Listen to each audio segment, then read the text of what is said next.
C'est une proposition exceptionnelle qui nous a été faite par l'université ouverte via Yitzhak, qui est venu nous présenter ce projet, de suivre en fait les cours et de faire les examens aussi avant la Aliyah. C'est une révolution pour les experts comptables français. On veut faire notre Aliyah, donc ça veut dire qu'il faudrait mettre notre carrière professionnelle en pause pendant 2 à 3 ans minimum, le temps de s'installer en Israël avec toutes les galères ou les challenges ou les défis que ça comporte. Votre Aliyah est prévue dans 6 mois, dans 1 an, dans 2 ans. Pendant ce temps, un programme est possible pour passer vos examens et de suivre ces cours à distance et de passer vos examens depuis Paris et d'arriver diplôme à la main en Israël. Il s'appelle Yitzhak Barchichat, il a de nombreuses casquettes, mais aujourd'hui il intervient sur notre antenne pour nous parler des experts comptables, parce qu'il a créé une association, pas tout seul, avec d'autres, qui s'appelle Kelavi, pour faciliter l'aliyah des experts comptables français. Sur le plateau, nous avons la chance d'avoir également Esther Blum, qui est responsable, on va dire, du département des diplômes chez Qualita, et donc ils ont une annonce à nous faire, on est ravis de les accueillir tous les deux. D'abord, bonjour à tous les deux, bienvenue. Bonjour Cathy. Bonjour Yitzhak. Alors, il y a du nouveau, mais d'abord, avant de parler de ce qui attend les experts comptables qui décident de faire leur aliyah, j'aimerais qu'on refasse un petit point sur les difficultés auxquelles sont confrontés les experts comptables. Pourquoi les experts comptables français ne viennent pas en masse en Israël? On sait très bien que l'obtention d'un diplôme à l'étranger, notamment en Israël, n'est pas si simple. Et en l'occurrence, il y a 4 examens assez techniques à passer quand on souhaite devenir expert comptable français en Israël. Et ce diplôme israélien requiert une excellence de la langue hébraïque et aussi une bonne connaissance des sujets économiques, financiers, comptables, fiscaux, techniques, du moins en Israël. Et que quand ces examens sont passés tout seuls, sans accompagnement, on constate que le niveau de taux de réussite est assez faible, et ce qui, entre guillemets, met un frein aux potentiels candidats à la Aliyah, experts comptables français vers Israël. Et l'objectif, notamment ici, c'est de pouvoir essayer de vulgariser, de simplifier le process afin que les experts comptables français puissent facilement, ou du moins plus facilement, obtenir leur équivalence en Israël. J'imagine non seulement l'examen est compliqué, mais en plus ça prend du temps, Esther, à le passer, quoi. Et puis il faut être en Israël, il faut déjà avoir fait son aliyah aussi. Exactement. Non, on peut passer les examens en tant que touriste, c'est une possibilité. Maintenant, si on n'a pas de cours de préparation, donc c'est difficile. Les cours de préparation étaient jusqu'à présent proposés par le ministère de l'Intégration. Pour l'instant, il n'y en a pas de cours en vue. Proposés, pas de cours en vue. Il y avait un cours qui est proposé tous les semestres, donc il y a 4 examens à passer. Si on arrive à passer tous les examens, c'est donc 2 ans après la Aliyah pour suivre en fait ces cours de préparation. C'est la déprime, quoi. Franchement, c'est difficile. Bien entendu, tout est en hébreu, étant donné que les examens sont en hébreu, parce que le travail après va être en hébreu et la législation est en hébreu. Donc ça demande vraiment beaucoup d'investissement. Et c'est pas évident. Donc, on comprend que ce soit un frein. Mais, Yitzhak, vous n'avez pas baissé les bras. C'est pour ça, j'imagine, que vous avez créé cette association pour essayer de faire bouger les choses. Pour l'association, je voudrais rajouter un point important. En tant que Français, on aimerait tous déjà être installés avec vous, à vos côtés, et exercer notre belle profession en Israël. Mais on constate que comme il y a énormément de départements, de services qui essayent d'aider les Français à venir en Israël, parfois, l'information, elle est doublon, elle est manquante, elle n'est pas coordonnée. Tantôt, c'est le ministère de la Justice, tantôt, c'est le ministère des Finances, tantôt, c'est le ministère de l'Aliyah et de l'Intégration. Là, l'objectif, il a été de pouvoir parler à tous ces différents départements, inclus l'ingénieur juif, bien évidemment. Et on remercie Qualita qui joue le rôle de fil conducteur sur l'ensemble de ce process pour pouvoir, encore une fois, faciliter ce nouveau partenariat. Alors, Esther, qu'est-ce qui a changé? Pourquoi Yitzhak Barchichat parle de nouvelles procédures? C'est une proposition exceptionnelle qui nous a été faite par Yitzhak, par l'université ouverte à l'Université Aptucha via Yitzhak, qui est venu nous présenter ce projet, de suivre en fait les cours et donc de faire les examens aussi avant la Aliyah. Et donc on continue à travailler en France, on continue en fait d'avoir son train-train quotidien et on prépare son Aliyah, on fait ses examens au fur et à mesure. On n'est plus en fait tributaire du fait du cours du ministère, en fait, qui est obligatoirement après la Alia. Qui prend du temps, qui n'est pas toujours à date fixe, etc. Et donc, à ce moment-là, on ne travaille plus, puisqu'on a en Israël, il y a des gens encore qui travaillent à distance. Mais en général, à ce moment-là, on ne travaille plus. Et donc, il faut s'investir uniquement là-dedans. Là, on a la possibilité, en fait, de tout faire en amont, avant de venir. Et en fait, de clôturer cette équivalence. Et d'être sûr, dès qu'on arrive, de pouvoir travailler. Tout à fait. Si on a validé, bien sûr. Si on a validé et si on répond à tous les autres critères.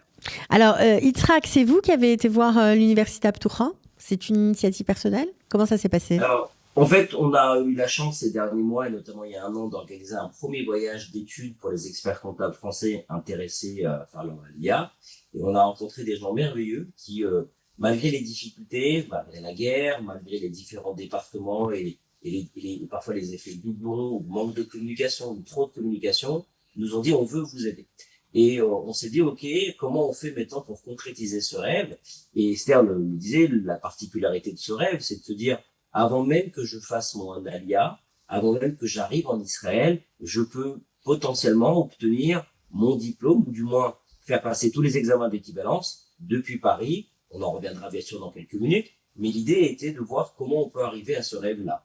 Et en parlant à droite à gauche, on a découvert qu'il existait une solution via une université israélienne qui s'appelle l'université Aptoura, et en coordination avec surtout l'ordre des experts comptables pour s'assurer que les accréditations avaient été données à cette université, on a découvert qu'il était donc possible d'être accompagné en vue de passer ces examens dans des bonnes conditions. C'est une révolution, Yitzhak. Ah ben c'est une révolution parce que les experts comptables, confrères et consoeurs comme moi qui travaillons en France, Esther le disait à juste titre il y a quelques minutes, on veut faire notre Alia, donc ça voudrait dire qu'il faudrait mettre notre carrière professionnelle en pause pendant 2 à 3 ans minimum, le temps de s'installer en Israël avec toutes les galères ou les challenges ou les défis que ça comporte. Et les réussites.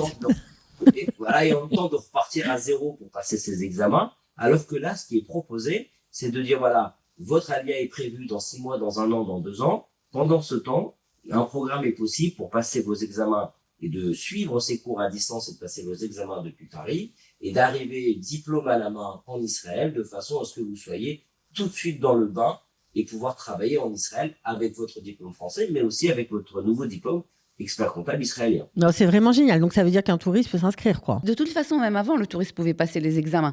Le problème, c'est en fait savoir comment je me prépare à un examen. Ouais, je peux y arriver, mais c'est de la législation israélienne, qu'est-ce que je fais? Donc là, non seulement il y a les cours, il y a l'association qui va encadrer, aider, et puis il y a Qualita qui va bien sûr faciliter ensuite pour obtenir le permis, le fameux permis de travail, le Graal de ces gens qui veulent, On a un autre partenaire, c'est l'Agence juive, qui est aussi très important justement pour l'aide, puisque pour accéder à ce programme, il faut déposer un dossier, etc. Donc toutes les personnes qui sont avant l'ALIA pourront bien entendu se tourner vers l'Agence juive pour avoir cette aide, et c'est notre partenaire dans ce projet aussi.